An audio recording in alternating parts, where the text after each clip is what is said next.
very clear man yun sa video na sinabi mo. Kung kailan kayo kumita ng malaki, sabi mo, noong nag-DPWH na kami.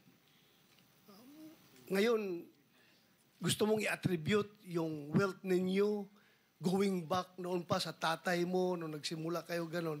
Pero very clear, the video won't lie. Sinabi mo, noong nag-DPWH na kami. Yes po. So, kailan ba kayo nag-DPWH? Parang sometime in 2012, nag-start kami with DPWH.